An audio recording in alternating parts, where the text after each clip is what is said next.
when we say free, what exactly is free? Right. Does it mean just send your child to school, they'll come back home, nothing more coming out of pocket? Or does free mean 80% free, 20% out of pocket? What is free? Boaz Waruku is somebody who deals with education matters on a daily basis. He is a policy and strategy advisor at Elimu Bora, which he'll tell us about, which works with the Kenya Human Rights Commission. He's our guest for the next hour. Boaz, Happy New Year. Happy New Year, Eric. Happy New Year, Mario. Happy New Year, Janet. Happy New Year. I'm glad to be here with you.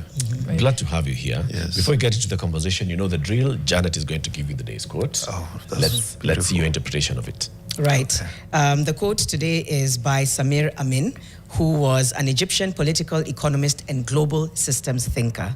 And he said, a system that cannot reform itself will always call crisis an accident. Calling a crisis an accident because the system cannot reform itself. I think that is, from my standpoint, that's fairly obvious. Because a system that cannot reform itself, it means it has no mechanisms of tracking the progress that is being done. And basically also it has got no plan for the future in a way. It doesn't actually understand where the pitfalls are likely to be. So when situations arise, they say, oh, that's an accident, but you did not plan for it. In fact, in a number of institutions, including the government, you should be dealing with risk assessments and all that. So that then within the system would help you. So that was absolutely right. Yeah. Is the crisis in free education funding, structural, based on this quote? Where does it fall? I wanted to start from elsewhere. Start elsewhere, and we'll come back to where the crisis is. I'll come to that.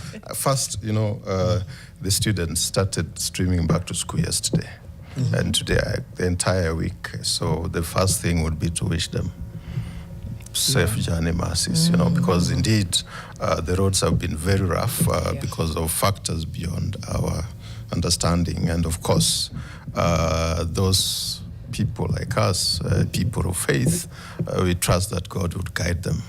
And also the preparations that the parents have made under difficult situations, very unpredictable. At times they are planning for their children to resume, but they do not have a lot of information to enable them. So kudos to these parents, and I'll tell them that let them not lower their guard. If somebody hasn't planned well, please prepare your child and do what you can. Do all that it takes to ensure that they're back to school. And these learners also, you know, I only hope they'll be able to shield themselves from the noise and the chaos, the toxicity in the environment, and focus just on the study. Because I will tell you, within this digital era, these young people really absorb a lot of the very terrible things that our leadership and everybody else is spewing out there. I hope they can be able to shield themselves from that. And with that, then they'll focus on, can they learn, can they study, so that this future of tomorrow, they seize it today. So that's where I wanted to come from. And of course, when you're telling us, from the quote, I think I get it, that the question you're asking is the situation of financing education currently. Of course, it is systemic. It is systemic in that, you know, we have been unable for quite some time just to find our act together. And Eric, the previous part when you say that from 2003, Kibaki declared free primary education. Kimani Maruge walked into classroom, and several others. Kimani is just an example. Several others who had been blocked from accessing education. Why? Because of school fees and other levies. And indeed, when he went... Contextualize for some of our viewers. They might not know Kimani. Sorry. Yes. Okay. And Kimani why it's Waruku, amazing that he went into a classroom. he was almost 80 years of age. He walked into a Standard 1 classroom within the 844 system, Standard 1. And he said, I just want to go and learn to read my Bible. You know, people go to school for various reasons. And he was asked, why did it take you this long? He said, it's because every time he wanted to go to school, he would be asked one or two things. His parents could not afford, even accessibility to the schools. He had lots of information around why he did not go to school. And indeed, part of what he was discussing then informed why the call for free and compulsory basic education should be. So I wanted to say that even before the 2003, Kenya and other parts of the world, the leaderships all over had tried to say that, for this globe, this earth that we have inherited as our own, to develop, we have to invest in knowledge. We have to invest in education. And if education is to be treated just like any other social service, then we'll not make it. And that is why right from the outset, even when after the World War II, 1948, you find the leadership saying, we are having this charter, the Universal Declaration of Human Rights, and Article 26 protected very strong the right to free education. Actually, it is embedded there. So you see where it came from, and the reasoning behind it. You'll come through that there's so many instruments which have been used. But in Kenya, when we attained independence, now when I'm saying Kenyatta, some of us, you've just reminded me I need to be clear. Which Kenyatta? Mzee Kenyatta, Mzee Jomo Kenyatta, or Johnston Kamau Wangengi, to be precise, who was the first president. He did say that he'll be dealing with three enemies: ugonjwa, umaskini, na ujinga. In Kiswahili, I think that doesn't require any translation. People are following. You see that at the core of it was education. Why was that important? Because before that, education was being given like Panadol, Piriton. We are seeing that these people who are helping us in the farm are not doing it well. Can we train them a little to understand this? This one I can't even send them. Can I help them so that they can write letters?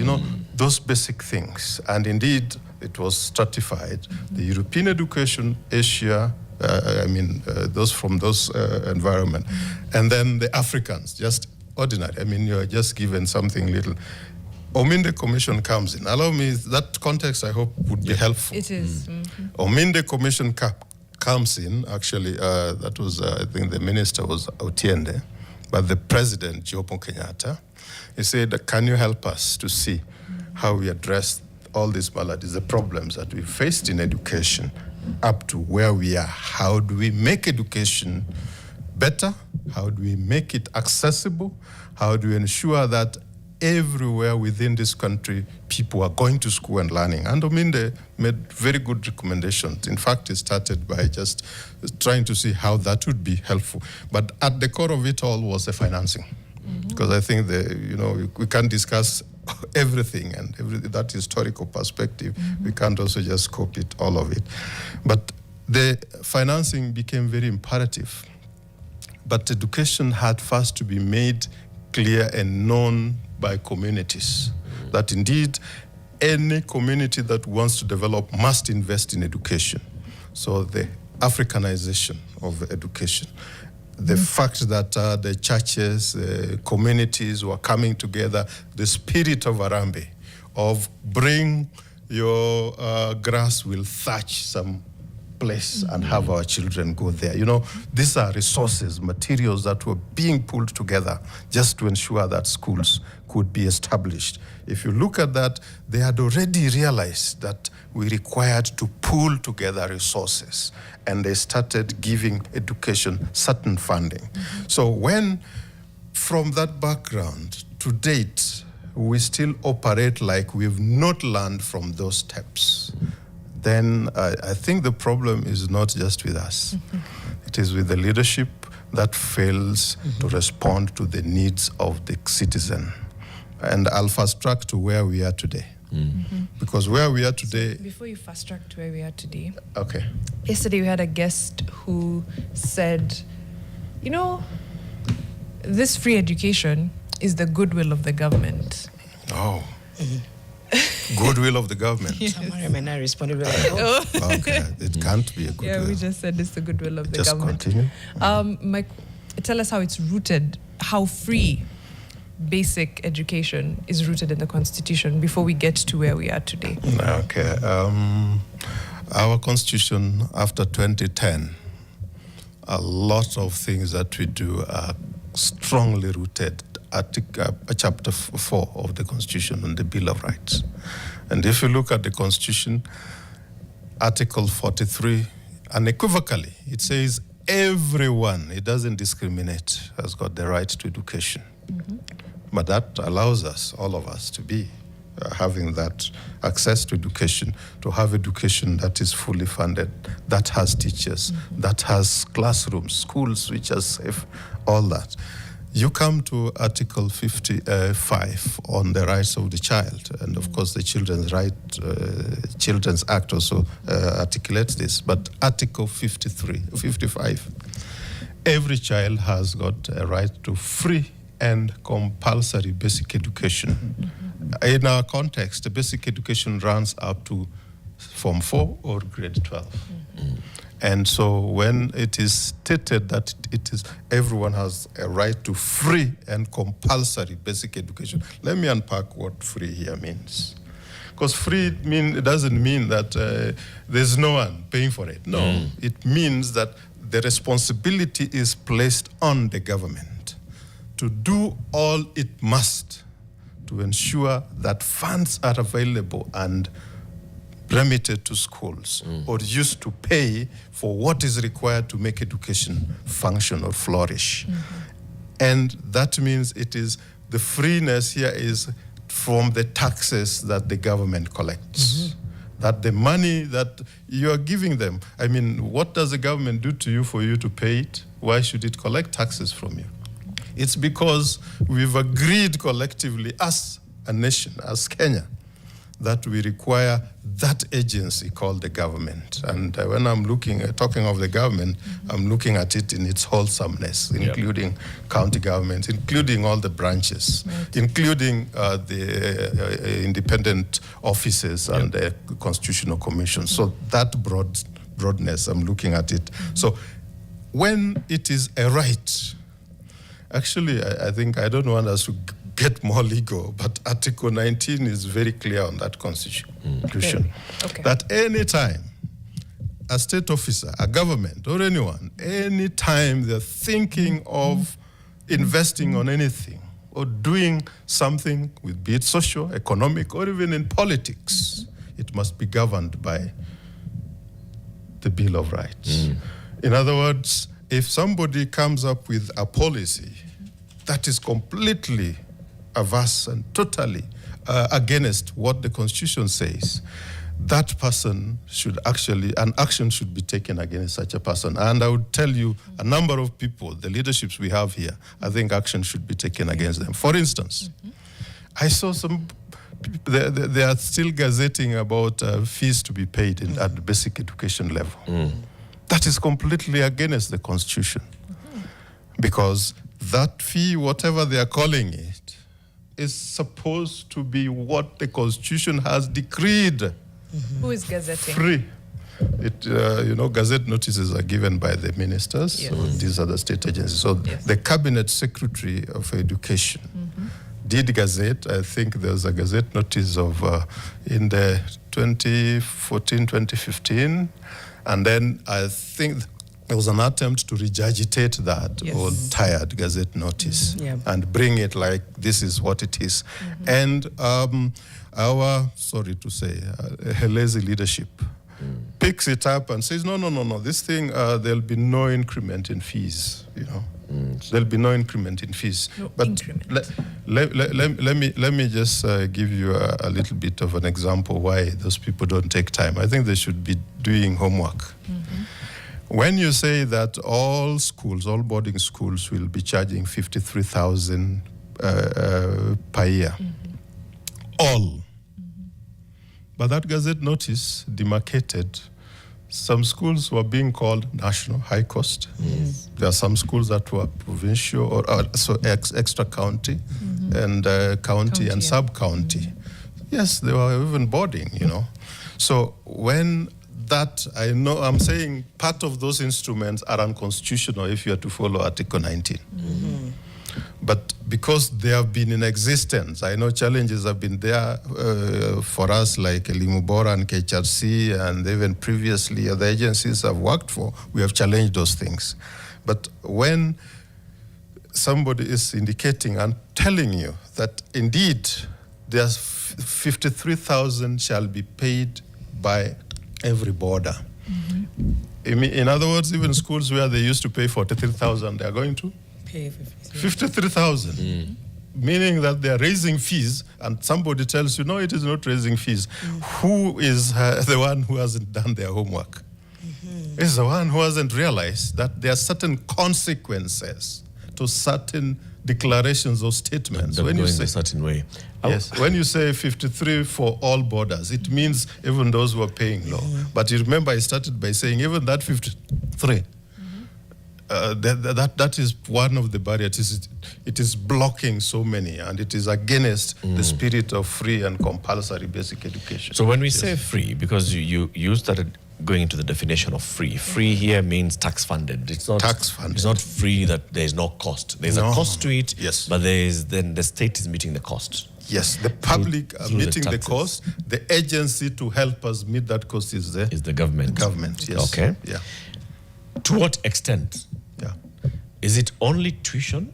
Because, for example, now we can all say that the public does not pay teachers. Teacher Service Commission teachers. Well, they are those, TSC, yes, teachers. They are those that are hired by the board because the TSC has not sent enough teachers. Okay. Yes. So let's say all Teacher Service Commission teachers are paid directly through our taxes. Yes. Yes. Okay. Yes, yeah. Many schools are built directly through our taxes, whether it's through CDF or through whatever. Yes. Right. Yes. Go ahead. And then when children go to school. In primary, there is now the element of the free primary education at primary and then free day secondary. What is that? What's that? Is that what does it? Who does it pay? What does it pay for? The money that comes from the government for FPE. Your question is specific, but can I broaden it a little bit? Okay. Because when you start quantifying and looking at what are the actual cost drivers within education there, you're actually asking how much does it take to educate a child there, isn't it? And what are those costs? The books, in a simple language, without going to say it out, teaching and learning material, let's break them down and say, okay, you require those books, you'll require the cleanliness of the schools, you'll require certain materials, and all that. You'll require security of that place. You'd require that there's effective administration in terms of, the space where orderliness can be coordinated from, You'd require feeding in there. By the way, I know when I say feeding, there are people who are quick to say you want people to feed your children. But those are people who have not even understand what Article 55 means. Because when it says feeding is part of it, but even 43 talks of freedom from hunger for this young one. So when you look at all those details, including the teachers, first you start with the fact that these materials never come to school, never arrive in time. Okay, you've gone ahead. Let's I want do to the come. cost. I want to come back into. So just breaking it these are down. the cost. These are the cost items. Oh, you want us to? Let's go into 2003. Yes. When Saitoti, as the Minister for Education, said the President has told me, and therefore I am saying children shall go to school for free next week. Yes. What did that mean? Money came from schools, from the government, went to schools. What was it paying for? And what did Kimani Maruge pay for anything at all? When Uhuru came and said we're extending it to free day secondary school, what exactly does that mean? But let's take a break. Yeah, I was going to say, I thank God you're the one who said it. People would be like, Boaz Waruku is Policy and Strategy Advisor, Elimu Bora. The real cost of free education, and that's what Eric has just asked. What is free? What was covered? What isn't covered? And also, how far away have we drifted from this policy? When did it really begin to break? We'll come back after the break. It's coming up to 8:30. 400. Absolutely. We are so much in harmony. Yeah. You've spoken like Spoken like it was me. Oh yeah, no, I just feel it. Thank you. Some feedback before we get into what is free and what isn't. Charles Ndongo, 2 comments. The people running government were opposed to the 2010 constitution, so they won't respect it or implement it. We'll shout about it to the high heavens. Nothing doing until such a time when leaders respect it. We went through this when it was Katiba at 15. That was a big conversation. He goes on to say the schools we call public schools are in essence not public because parents build them and buy buses, etc. Staki Mapepe, during Kibaki's regime, numbers soared in primary school enrollment. During Uhuru's regime, there was ease in cost of secondary school education. During this regime, higher education is in limbo. And finally, the Kikombe says capitation will persist being an issue as long as we entrust the money on people who have poor intentions. Make it stop this year, and my mind will change. All of us, Kikombe. All of us. All of us. Right. So Boaz, I'd asked you the question of just define basically what free is. If we go into Kimani Maruge as our example, take Kimani Maruge in 2005, he was in Standard 3. Okay? Yes. And look at how what he was paying, whether he spent any amount of money to go to Standard 3, and what he would have spent had he gone to school in 2000. Right. So show me what the government... Thank you. Kimani Maruge, when he joined class 1, he simply went to the nearest tailor and bought himself a uniform. And he had a bag. I was hoping to get the books there because books were supposed to be provided as part of the package of free. And so Kimani Maruge also ensured, as he was going to school, of course, definitely, at the time, feeding had not begun. So he must have been prepared to carry something, a snack. The other thing that Kimani Maruge would expected to carry would be some pens. And to go there. Because if Kimani Maruge had come to school a year earlier, he would have been asked for the enrollment fees. First, enrollment fees. He would have been asked to pay some activity fees. He would have been asked to pay some caution money or some funds which would be used in case he falls sick. I'm really trying to remember the name of that caution money. That's it. Yes. In case you fall sick or something just happened, you would have been forced to make available, funds which are just pronounced almost weekly.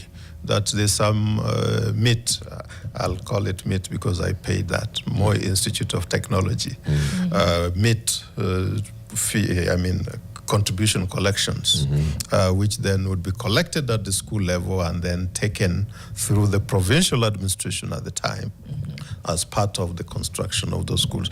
Many of those levies were actually in there. And but Kimani Maruge would have not gotten textbooks a year earlier in those schools. Kimani Maruge would have also been forced to make certain tuition contribution because schools which did not have that leverage, the teachers did not have the materials to use. When Kimani Maruge came in, the teachers were being provided with that. I'm saying were being, you can substitute with should have been, just because I cannot verify whether all of them got it. So at that particular moment also, Kimani Maruge then would have been asked for other, these administrative overheads, which takes care of kuna security officers. Those chief security officers, don't call them watchmen, who are there. And there are people who generally be helping for some larger schools, and particularly in peri-urban and semi-urban areas. You find that they have additional people to help in cleaning certain areas. So a lot of those were removed from the back of Kimani Maruge. And it was predictable. I think the predictability that I need to say is that you would not arrive in school on Monday and you're told that there's some contribution that now you need to make, and that verbally go and tell your parent when you are coming back next Monday or even the same week, come with 2 shillings. That's happening a lot now. Yeah, that used to be there, and it was completely. I'm very triggered. It was completely removed. And let me tell you, it's not just that Kenya is the only one that does that when it comes to implementing the freeness. Uganda here attempted that, and Uganda attempted because their governance structure layered as LC4, all that. But and the same president, I think majority of your age do not know of any other president of Uganda. One guy. But he told them, if I find any teacher charging a parent or leaving any amount on the child, I'll sack that person. So the teachers retreated. But then he did not remit any money. The problem that happened, how the parents now created their own pot and said, no, these are our children. Yoweri Kaguta Museveni's children are not here. If we do not provide some of these things, there'll be no learning taking place. Unfortunately, we seem to be having that replaying. It's playing itself in Kenya. Those now are part of the challenges. I don't know, Eric, whether that was part of your expectations. Yeah, you've answered the question. Yes. So many of these things now are taken care of by the free primary education. Yes. But then the learner, up to many years later, was still contributing by buying uniform, buying shoes, and so on and so forth. And many of them still carried food. And food, and a bit of some books. So not all books would be provided. Revision books. Some teachers now would come up and say, no, we need to have to buy this book for revision and so on. And so exercise books and all those basics were being provided in school. Yes. So it's some extra textbooks. Revision books, because the textbooks were supposed to actually be provided by the government. Is that the same situation to date?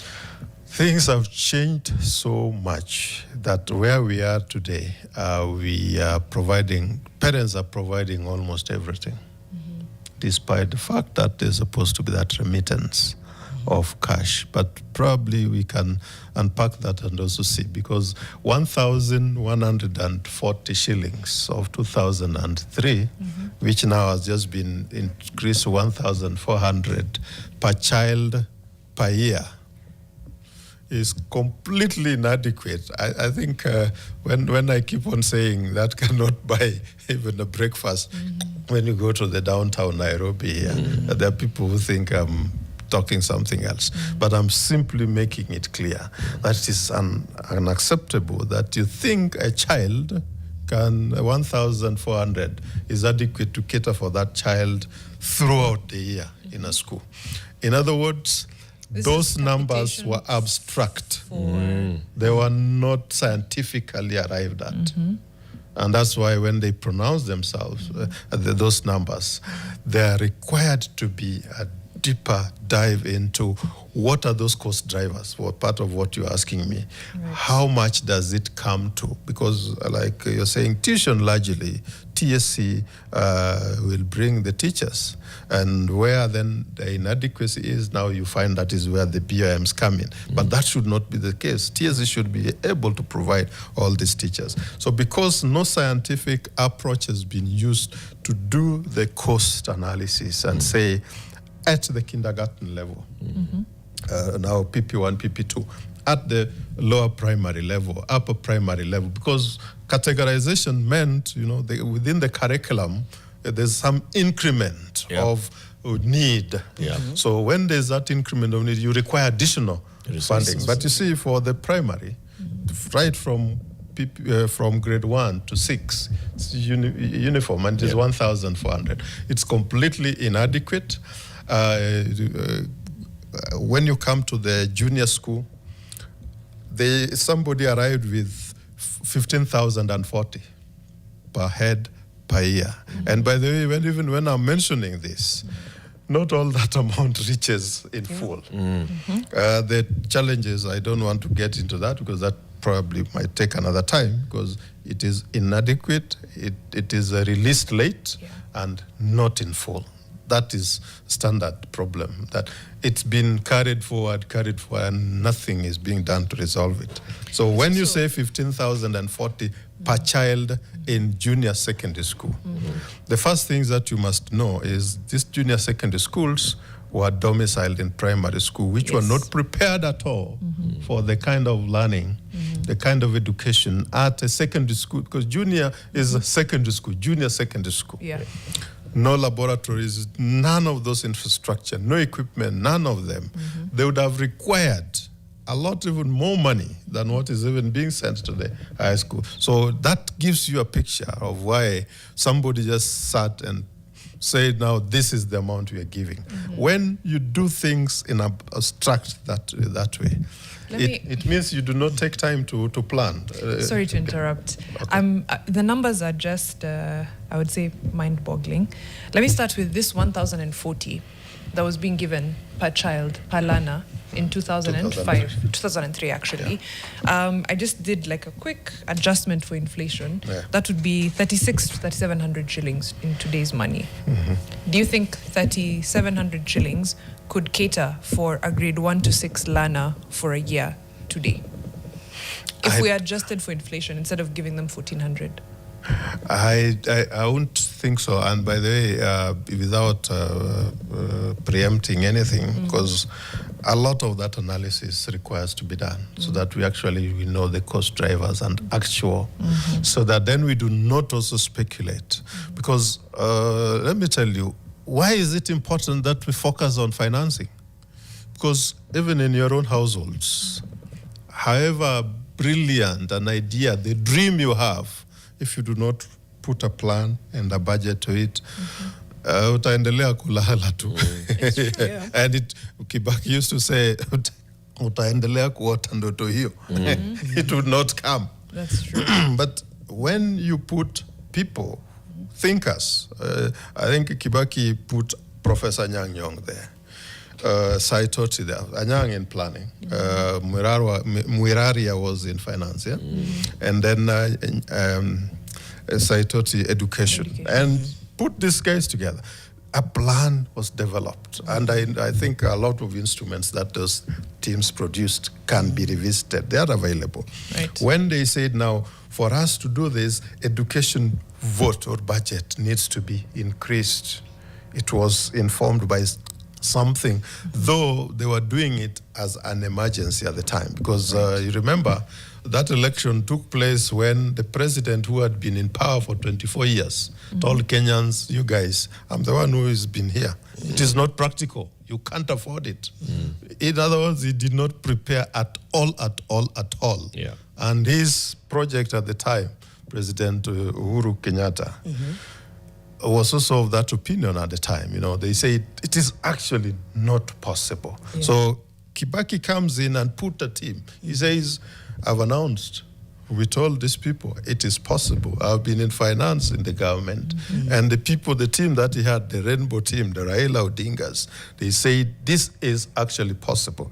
And true to form, It was possible. it was possible. So it is also the political mindset, yes. And intentionality. Can Yes. I ask you whether the transition to the new curriculum has increased any resource demands, or can that be used as an excuse? When you are transitioning, that's why, you remember I start with the planning, but the plan must also be informed by the vision that the country shares. So if it was not planned very well, Definitely, the moment we said we were transitioning from an 844, which largely was as long as you are in class, the teacher is there reading notes or teaching. Sorry, teachers are my good friends. They're teaching you, but then that becomes just sufficient, and then you go back. Then you say, no, we want them to be more hands-on, practical. It means you must provide those things, definitely. But that wasn't, logically. It must have been factored. It just doesn't seem to have been reflected in the planning. It was not planned for. I think the pronouncements were more political. And indeed, is it here when I said, remember what happened to the ambassador Amina Mohammed when she took time? And I'll keep on saying I'm proud that I was part of the team that went to consult and ask her. We have been dealing with these matters. Your predecessor completely thought he knew it all, but these are the problems. And she solved some of those problems and said, actually asked that we only require 1 year to revisit this and see how, just to address some of those issues. She read that statement at 10 in the morning. By 2, she was reading a completely different, and weeks later, she was out of that. In other words, these were political things. And by the way, when an education system is being dictated by interests other than your own national interests, your own interests as a country, it means you can be pushed to do things which you do not even understand. And I'll tell you, I think, without fear of contradiction, because there's evidence that when some of us realize that the people who were pushing for this project did not even understand it, I know a number of my colleagues who said, Boaz, for me, I've given up. But I said, no, you can't give up on Kenya. And they moved their children from the CBC. And even those other parents who are not closer to where they realized something was wrong also sensed some things were not right. And indeed, I think you realize that we had a lot more numbers in the the last KCP. Why? Because there were children who were fast-tracked to go and do the KCP. So remove them from this problem. We do not understand it. So those things do happen. So where we are at, I think, when the thinking is not your own, it's not autochthonous, it's not Kenyan, it's not grown, and Kenya does not have to rethink it because they did so and clearly articulated that operationalization plan called the Constitution at the broader sense. That guides everything. If you were to, when you go to church, you go to mosque and all those religious institutions, the guiding book should be read from chapter to chapter. In Kenya, that book was closed and kept there. It's called the Constitution of Kenya 2010. Because if they dared just to follow a little bit of it, even just 40% of it, would be knowing that when you do planning, have consultation in a way that those who who have the burden, like now the parents, of looking for resources in all manner of ways to ensure their children are at school, you'd be asking them and they'll be telling you, you are indicating that you may not have all the resources now. What plan progressively are you laying so that then it can be done? They'll tell you, okay, for now, because we have been feeding our children anyway, we'll still ensure that we provide these children here with. But when you're in school, please, TSC, we want you to ensure that you understand the curriculum structure, the subject combinations, and those teachers should be there. We expect you, the Ministry of Education, to help in the management and coordination and the running their accountability issues so that also resources are not just dropped there and they disappear, but they are accountably utilized. In other words, when you do that, if they followed the Constitution and did as per that plan, it would be much easier. And anybody who is raising a concern would not be looked at as an enemy. Because the problem with us is the moment you start looking at us, but this one, it seems not... You're being not problematic. They think, they say, those ones are just critics. Those ones are just theoretical, No, but that comes to catch up with us. Right now, we are where we are. Why? Because we did not plan for that. When we had removed the number of children out of school, we had all completely eliminated them. As we speak today, we have between 2.5 million to 3.5 million out there. And each and every transitional year, we add onto those numbers in bulk. Are we going back or we are going forward? It's because of the barriers. A heavy price to pay. If we were to confront our truths today, Yes. and we said, all right, so this is the truth. The truth is it'll cost us 1.5 trillion shillings to provide free compulsory basic education for all children of that age to go to school. Could we afford it? And how else can we fund it? Is it a conversation? Is it a political conversation that you would have if you are in the leadership of the country today and say, look, the cost for this thing from PP1 all the way to grade, what's it now? The Grade senior 12. secondary? Grade 12. It will be 12. the grade 12. Yeah, Because you up to grade 12 will be 1.8 trillion shillings. And I'm saying that because it's obviously over a trillion shillings. It is over a trillion. Right? So 1.5 trillion shillings a year to fund that. Would you confront that conversation? Eric, sorry. Oh. No, it's okay, because you asked alternative methods as well. You know what, let Boaz answer. Because I'm like, why? When we I'm not saying alternative. By alternative here, I'm saying fund it, yeah. how do we address that? How do we address Okay. this? Because the reality is that our country's revenues are 2.4 trillion shillings. Yes. Okay? Now you're saying 1.5 trillion shillings should just go into education. Yeah. There's a trillion shillings that's paying public servants. And there's some debt. There's some there's crazy going, debt. going into debt. Okay, Right. fair. So your question is valid and it requires a serious response. I may not measure to it as of now fully. Why? Because one, we have the analysis we are doing in terms of the actuals. How much would it cost to educate all our children? And of course, you have the figures right from pre-primary to the university, because that is what we are doing. What we are doing is stretch this to the university, because as a national interest issue, as a concern for this country, if we do not invest in them now, there'll be no transformation anywhere at all. So I would be interested in that conversation by first looking at how it is planned, because as of now, the improvement that would be required would be even in the terms of the number of schools. So we may even have a start which is a little bit heavier, more than what you're talking about. Why? Because those primary schools which are where the JSS are domiciled would be required to look like secondary schools. In other words, laboratories would require to be built, and I mean real laboratories, leave alone the jokes that I've seen. People construct halls thinking it is a meeting, and they call it a lab. No, I'm not talking about that. A laboratory, I know Kenyans understand what that means. So when, those are direct investments which have got a longer lifespan. So the moment you've constructed all those, you realize that then the costs will be reducing, because then you'll not have to be yearly or annually constructing extra laboratories and all that. You'll just be equipping or replenishing a few of the other things. That serious, incisive discussion would require to be done right now. And it would help us to understand, I think there's something I mentioned about why the originator of the idea that model schools needed to be in place. Why a model school is what within the Elimu Bora we talk about it as a warrior choker model.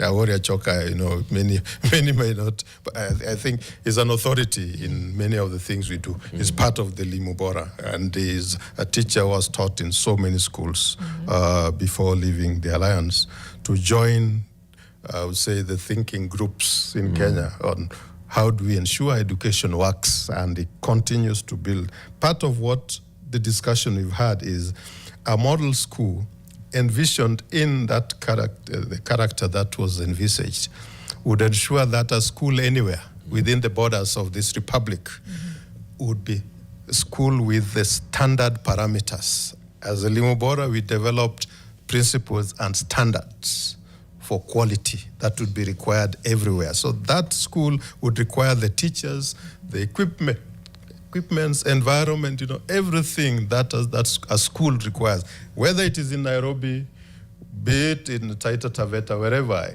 any school that a child of Kenya goes in, standard. You just find that you get everything you require. Okay. That model can work, and it would make all of us, the equalization we are talking about, every child would be able to access the school. They'll not be scrambling like right now. Look at the grade 10 selection. We're completely out of time, Mr. Waruku. We have to go into the next session. I like the plan. For the model. How do we fund the plan? Yes. Yes. In just a few seconds. We must prioritize education, at least for the next 10 years, giving it even additional resources to get it right. The moment we get education right, all these other processes will follow.